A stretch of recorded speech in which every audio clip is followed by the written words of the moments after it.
अस्सलाम वालेकुम, welcome to पाक जोपियंस।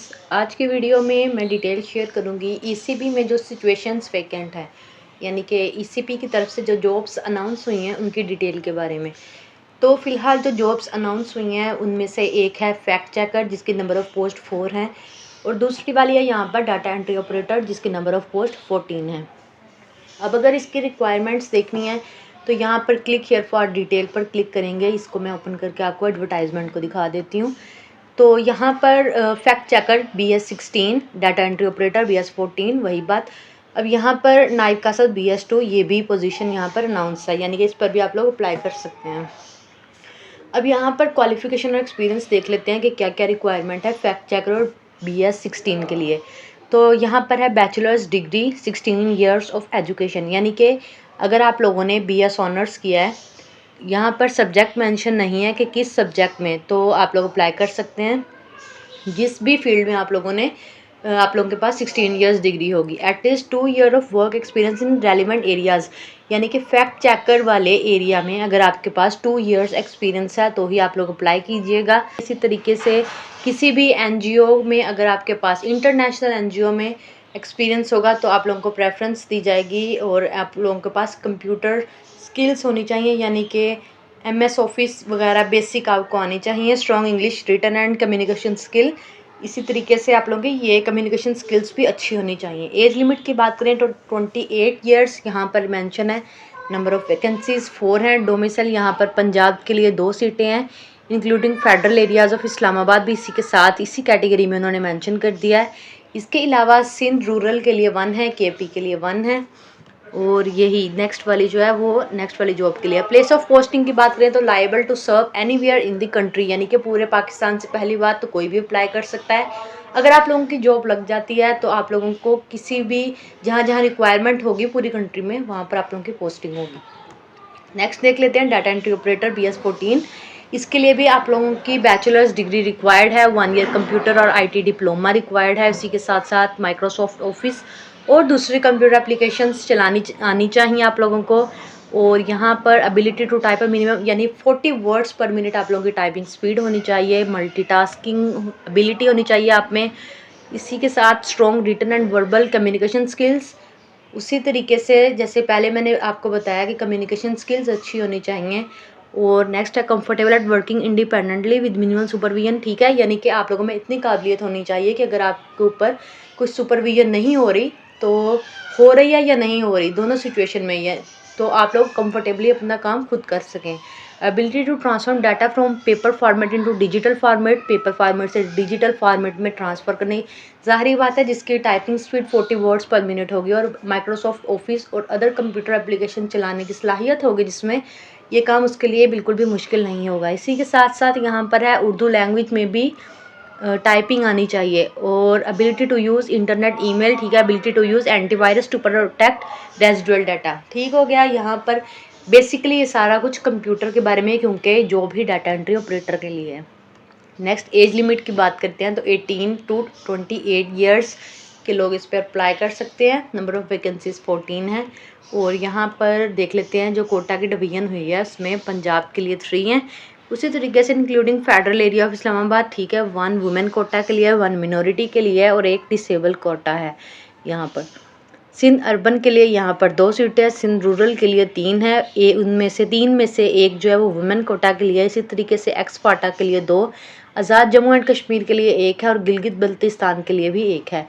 सेम उसी तरीके से यहाँ पर भी मेंशन है प्लेस ऑफ पोस्टिंग में liable to serve anywhere in the country. तो नेक्स्ट नाइब कासद की, तो वो प्राइमरी पास हो, 25 ईयर्स एज लिमिट यहाँ पर बात की गई है। तो यहाँ पर की responsibilities for the post of fact checker. अगर आप लोग फैक्ट चेकर के लिए अप्लाई कर रहे हैं तो आप लोग ये रिस्पॉन्सिबिलिटीज़ को पहले पढ़ लीजिएगा कि आप लोगों में ये एबिलिटी है तो ही अप्लाई कीजिएगा। तो नेक्स्ट है जी इंस्ट्रक्शंस दी गई हैं यहाँ पर। जो नंबर 1 और 2 की पोस्ट है उसके लिए ऑनलाइन अप्लाई करना है। यहाँ पर पोर्टल, यही पोर्टल बता दिया गया है विदिन 20 डेज़ ऑफ। ठीक है, प्रिंटिंग और एडवर्टाइजमेंट विदिन 20 डेज़ की बात करें अगर देखें तो यहाँ पर लास्ट डेट देख लें आप। लास्ट डेट मेंशन है 14 लास्ट डेट है, 14 सितंबर 2025 लास्ट डेट है इन जॉब्स पर अप्लाई करने के लिए। तो नेक्स्ट देखते हैं यहाँ पर जो लोग भी यहाँ पर ऑनलाइन अप्लाई कर रहे हैं सबको इनकी हार्ड कॉपीज़ भी सबमिट करवानी होंगी। अगर आप लोगों को याद हो तो मैंने एक वीडियो पहले बनाई थी जिसमें मैंने डिटेल शेयर की थी ये वाली पोस्ट के लिए, असिस्टेंट इलेक्शन कमिश्नर के लिए, जिसके अभी तक टेस्ट की डेट नहीं आई, सिलेबस यहाँ पर मेंशन है। तो उसके लिए भी सेम यही प्रोसेस है, उसमें काफ़ी लोगों ने गलती की थी।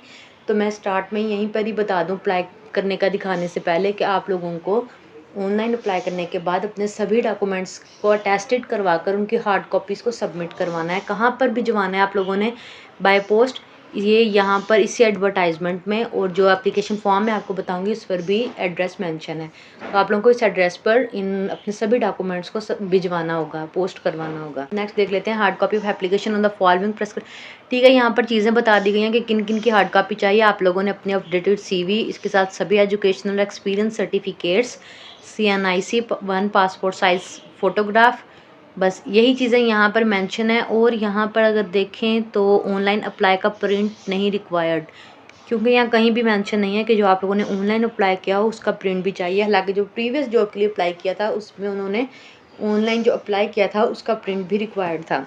अगर आप लोग डॉक्यूमेंट्स को नहीं भिजवाएंगे तो आप लोग इन जॉब्स के लिए इन एलिजिबल होंगे, यहाँ पर क्लियर लिखा हुआ है, यानी कि आप लोग रिजेक्ट कर दिए जाएंगे। अब ये बात हो गई 1 और 2 पोस्ट की। अब नेक्स्ट देख लेते हैं नायब कासिद के लिए। तो यहाँ पर है मैं ओनली सबमिट हार्ड कॉपीज़। ठीक है, जो लोग इस वाली पोस्ट के लिए अप्लाई कर रहे हैं नायब कासिद के लिए, उसको ऑनलाइन अप्लाई करने की ज़रूरत नहीं है। उन लोगों को सिर्फ अपनी हार्ड कॉपी सबमिट करवानी पड़ेंगी। ये सभी चीज़ें जो मैंने आपको बताई हैं, इन सब की कॉपीज़ आप लोगों को इस वाले एड्रेस पर भिजवा देनी है। ये एड्रेस आपको एप्लीकेशन फॉर्म पर मिल जाएगा। अब नेक्स्ट देख लेते हैं यहाँ पर। और यहाँ पर ऐसी कोई भी बात नहीं है जो कि हमें अप्लाई करने के लिए इसकी ज़रूरत पड़े। तो नेक्स्ट अब हम लोग देखते हैं कि अप्लाई किस तरीके से करना है। सेम प्रोसेस है सभी जॉब्स पर अप्लाई करने के लिए। किसी एक पर भी अप्लाई करेंगे तो वही तरीका दूसरी वाली के लिए होगा, लेकिन इन सबसे पहले देख लें कि ऑनलाइन अप्लाई के साथ क्योंकि हमें हार्ड कॉपीज़ भी सबमिट करवानी है, तो उसके लिए जो एप्लीकेशन फॉर्म है वो यहाँ से ही आप लोगों ने डाउनलोड करना है। इसका लिंक मैं डिस्क्रिप्शन में आपके साथ शेयर कर दूँगी। डाउनलोड एप्लीकेशन फॉर्म पर क्लिक करके भी दिखा देती हूँ आपको। ये रहा एप्लीकेशन फॉर्म। इसमें सबसे ऊपर देख लें तो ये वाला एड्रेस है जिस पर आप लोगों को भिजवाना होगा। Application for the post of, यहाँ पर उस पोस्ट का नेम लिखना है। लेट्स सपोज हम यहाँ पर फैक्ट चेकर के लिए अगर अप्लाई कर रहे हैं तो ये वाली पोस्ट का नाम आप लोगों को यहाँ पर टॉप पर लिखना होगा। ऑनलाइन एप्लीकेशन ID, ठीक है। यहाँ पर नेक्स्ट देख लेते हैं।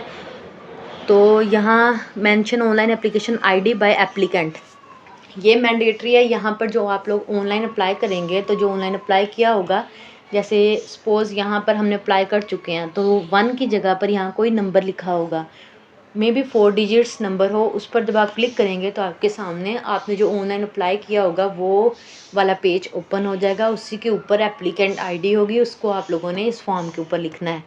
और इस वाले फॉर्म को आपको बाई हैंड्स फिल करना होगा, टाइप नहीं करना। अब नेक्स्ट देख लेते हैं ये वाली चीज़ ऑफिस यूज़ के लिए, इसको आपने बिल्कुल भी नहीं छेड़ना। ये आप लोगों की पर्सनल इन्फॉर्मेशन होगी, सिंपल सा काम है। सारी इन्फॉर्मेशन आप लोगों को खुद की यहाँ पर एंटर कर देनी है। उसके बाद यहाँ पर डेट लिखनी है, यहाँ पर सिग्नेचर हो जाएंगे, फॉर्म फिल हो जाएगा। सिंपल सी चीज़ है। अब नेक्स्ट देख लेते हैं ऑनलाइन अप्लाई के लिए। तो आप लोगों ने यहाँ पर अप्लाई ऑनलाइन पर क्लिक कर देना है।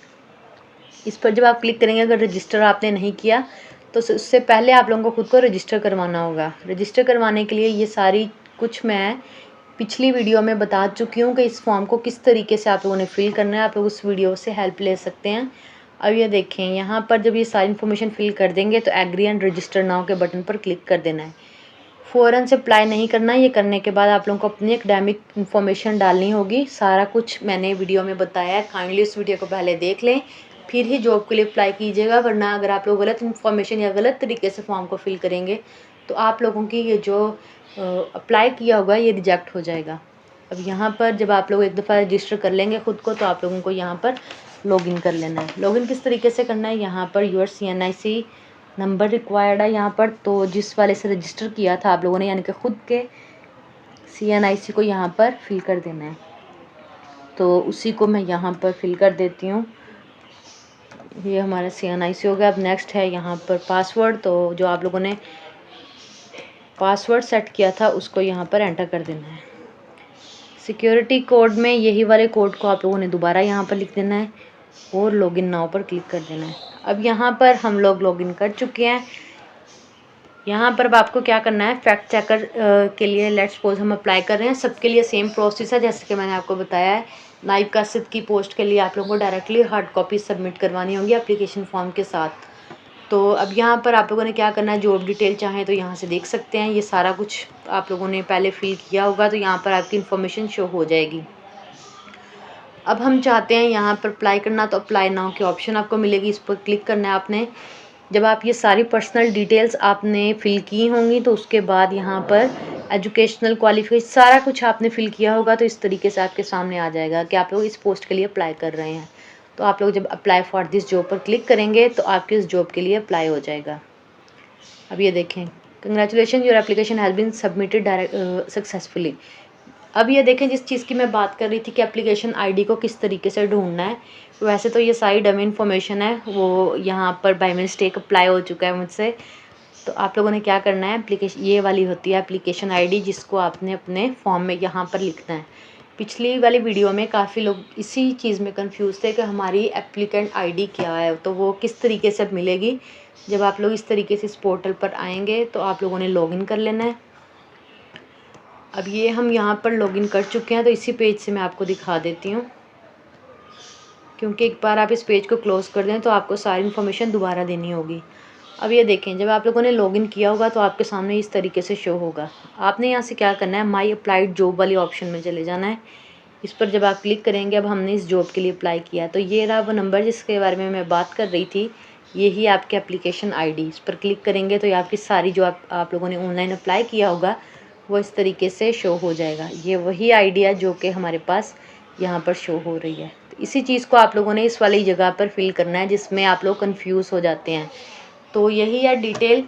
सेकंड वाली जॉब के लिए भी इसी तरीके से आप लोगों को अप्लाई करना होगा। अप्लाई करने की लास्ट डेट 14 सितंबर है, तो उससे पहले आप लोग अप्लाई कर लें और अपने सभी डॉक्यूमेंट्स की हार्ड कॉपीज़ को टेस्टेड करवा कर जो एड्रेस यहाँ पर मेंशन है उस पर पोस्ट करवा दें। तो इस तरीके से आप लोगों को फैक्ट चेकर या फिर डाटा एंट्री ऑपरेटर जिस भी जॉब के लिए अप्लाई करना है, सिंपल सा काम है, एक ही तरीके से सभी जॉब्स को अप्लाई करना है। आप लोगों ने अप्लाई नाम पर जैसे मैंने आपको बताया बिल्कुल इसी तरीके से फिल करना है। अपनी एप्लीकेंट आईडी को एप्लीकेशन फॉर्म पर लाजमी मेंशन कीजिएगा, अदरवाइज़ आपका जो एप्लीकेशन फॉर्म होगा वो रिजेक्ट हो जाएगा। आई होप सभी डिटेल्स को मैंने शेयर कर दिया यहाँ पर। इसके अलावा अगर यहाँ पर ये असिस्टेंट इलेक्शन कमिश्नर के लिए जब डेट आ जाएगी टेस्ट के लिए, तो वो भी मैं आपके साथ शेयर कर दूँगी। आई होप सभी कुछ क्लियर हो गया होगा वीडियो में। अगर फिर भी आपको कोई भी क्वेश्चन हो, कमेंट सेक्शन में मुझसे कमेंट करके पूछ सकते हैं। मैं कोशिश करूँगी कि जल्द से जल्द आपके कमेंट्स का रिप्लाई कर सकूँ। जाने से पहले चैनल को सब्सक्राइब कर दें। वीडियो आपको यूज़फुल लगी हो तो वीडियो को भी लाइक कर दें। मिलते हैं नेक्स्ट वीडियो में। अल्लाह हाफिज़।